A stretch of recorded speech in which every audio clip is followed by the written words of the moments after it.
I prided myself on being a devoted father for securing a house for my daughter. However, my husband, without consulting me, decided to use my money to purchase a luxury apartment. Frustrated by his audacious plan, I swiftly responded by presenting him with divorce papers. In the face of my unexpected move, my husband was taken aback, clearly unprepared for such a turn of events. With a smirk, I, Jocelyn Anderson, a 50-year-old office worker with a passion for French since my student days, initiated what I considered the real retaliation. Let me take you back a bit. I had been married at 23, but my first husband passed away just 6 months into our marriage due to a tragic traffic accident caused by a drunk driver. Although I received $500,000 as insurance money, no amount of wealth could bring my late husband back. During that period of mourning, Ernest Anderson, a compassionate colleague from the same company, provided solace by lending a patient ear to my stories. Gradually, our connection deepened, leading to our remarriage when I was 25. Fast forward to the present, and my daughter, Christina, now an independent illustrator, had stirred tension in our family. Disagreements over her education arose during her senior year of high school. Ernest had always imposed his ideal path for Christina, envisioning her attending a prestigious university and pursuing a conventional career in a big corporation. His expectations clashed with Christina's passion for illustration, a talent she had cultivated since childhood. Despite my initial support for Ernest's educational decisions, I found myself at odds with him when Christina expressed her desire to attend an art university to become an illustrator. While I was open to embracing her chosen path, Ernest vehemently opposed it, insisting on a conventional trajectory that clashed with our daughter's dreams. The struggle over Christina's future had become the battleground, and the real retaliation was about to unfold. I opted not to embark on a freelance career initially, choosing instead to work for a company. Christina shared her aspirations to become an illustrator, but my husband dismissed her dreams, considering it merely a pastime with drawings. His harsh words compelled me to defend Christina's autonomy, asserting that it was her life, and she should have the opportunity to pursue her passion. This stance only fueled his anger, as he asserted that it was his daughter and that a child's role was to fulfill their parents' dreams. He adamantly believed that if Christina followed his prescribed path, she would unquestionably find happiness. I was taken aback by his biased views, hoping he would eventually understand and support our daughter's choices. Unfortunately, my optimism was misplaced, leading to a deep rift between us.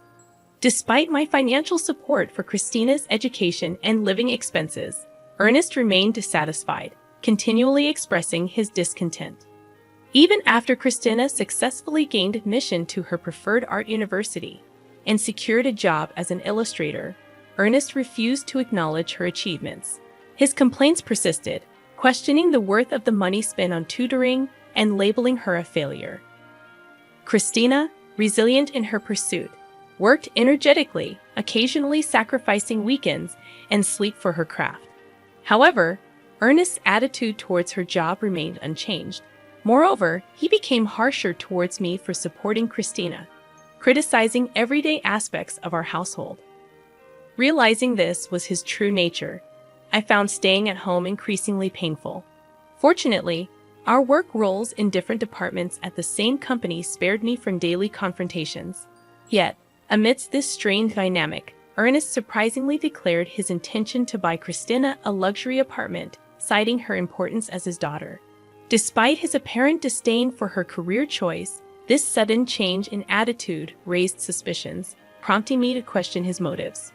Doubts crept into my mind about whether Ernest even had the financial means to purchase a luxury apartment. Observing my reaction, he coldly smirked and disclosed his plan, stating that I would be the one footing the bill. Shocked, I protested, urging him not to make such decisions without consulting me.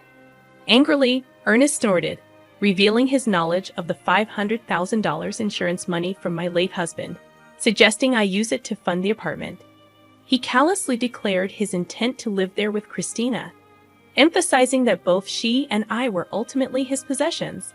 Fueled by a fierce anger, I could not fathom his vindictive scheme and the audacity to exploit crucial insurance money for such a purpose. In response, I retaliated without mercy, presenting him with divorce papers. Astonished, Ernest likely hadn't anticipated my preparedness, but this marked the commencement of my real retaliation. Facing him with a smirk, I explained my long-standing lack of trust in someone who discriminated against his own daughter and expressed my exhaustion with constant criticism. I disclosed my decision to divorce him, clarifying that I had been contemplating it for a while, waiting for the opportune moment. Seizing on his earlier mention of divorce, I handed him the papers, urging him to file quickly if he desired freedom. Initially dismissing it as a joke, Ernest reacted angrily when confronted with the reality of divorce. My anger peaked as he attempted to downplay the situation. Unperturbed, I insisted he accept the divorce papers, emphasizing the incomprehensible principles behind his actions. Threatening legal consultation, Ernest reluctantly received the papers, still claiming it was all a jest. Concerned about potential retaliation, I swiftly left the house, submitting the divorce papers to the city court. I promptly informed Christina about the outrageous behavior, and she too expressed fury. She condemned her father's actions and offered solace, suggesting that I stay at her apartment for a while. So, I made the decision to spend the night at Christina's place. That evening, we delved into discussions, meticulously planning our next moves against Ernest. About a week later, on holiday, Christina and I paid a visit to Ernest's house, the place I had called home until just a week prior, now feeling like a distant stranger's abode. Upon ringing the doorbell, Ernest swiftly emerged, adopting a condescending gaze as he questioned our purpose. He arrogantly assumed we had come to apologize for everything.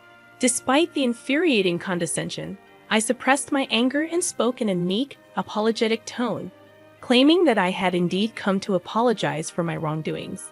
Christina, playing the role of a repentant daughter, echoed my sentiments. Oblivious to the theatrics, Ernest appeared genuinely pleased, believing we had come to our senses. However, his curiosity was piqued when he noticed the bags we carried, bags so full they were on the verge of bursting, tied up tightly to conceal their contents.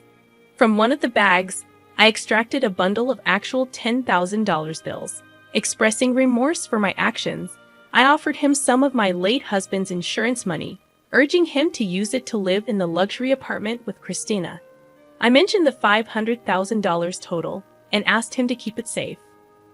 Ernest's eyes gleamed at the sight of the money, and he eagerly agreed to safeguard it.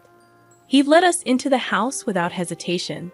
Despite having left just a week earlier, the place was in disarray, with laundry and garbage scattered about. Suppressing laughter, I imagined Ernest's struggle to maintain the house on his own. Christina and I placed the bag's contents into the safe, excluding the $10,000 bundle. Fortunately, when Ernest went to the kitchen to make coffee, he remained oblivious to our actions. After returning to Christina's apartment, I grabbed the bags and left for a new place on my own. Christina bid me farewell with a smile, assuring me she would contact me once she was settled. 2 days later, while I was peacefully asleep in my new residence, Ernest called, inquiring about the $500,000. I chuckled heartily, realizing that he had taken longer than expected to notice. Ernest had fallen for our trap. The bags mostly contained just newspapers, cleverly arranged to create the illusion of holding $500,000. I had only prepared $110,000 from the bank to make Ernest believe my ruse. After depositing that money back into my account, it was no longer in my possession. If Ernest had probed further and asked to see inside the bags, I intended to reveal the truth, asserting that such an incredible deal couldn't possibly be genuine. However, deceived by just the $10,000, Ernest had been completely fooled. I had only prepared $110,000 from the bank to make Ernest believe me. After depositing that money back into my account, it was no longer in my possession. If Ernest had probed further and asked to see inside the bags, I intended to reveal the truth, asserting that such an incredible deal couldn't possibly be genuine. However, deceived by just the $10,000, Ernest had been completely fooled. Until now, you did terrible things to Christina and me, so I thought it was only fair to retaliate like this. If you want to resent someone, resent your past self, not me, I calmly stated. Ernest, looking troubled, began to plead, admitting his faults and asking me to return. Shocked by his selfish reasoning, I firmly rejected his proposal. I'm not an ATM or your housekeeper. You're an adult, handle it yourself. Besides, I'm in France now. This isn't just a vacation, it's an overseas transfer for work. I decided to divorce you and start a new life abroad. I revealed, explaining my decision to pursue my dreams and escape from him. Ernest, perplexed by the news, questioned why I hadn't informed him earlier. I dismissed his query, stating that we were practically strangers now, working in different departments. Furthermore, I revealed that Christina would contact him the next day through a messaging app. The following day, amidst the early hours due to the time difference, I initiated a video call through the messaging app with Ernest and Christina. Christina began expressing her sentiments, reminiscing about her childhood adoration for Ernest, but quickly transitioning to her current disdain.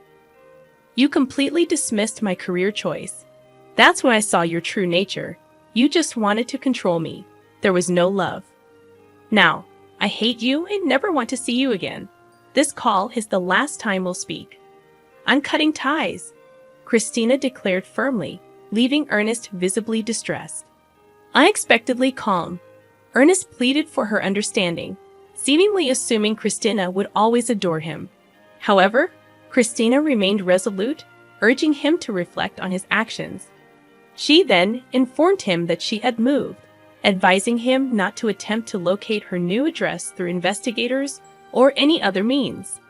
Adding to her announcement, I informed Ernest that I had informed his workplace, relatives, and parents about the reasons for our divorce, ensuring transparency about our decision. With that, the call concluded, leaving Ernest to reflect on the consequences of his actions.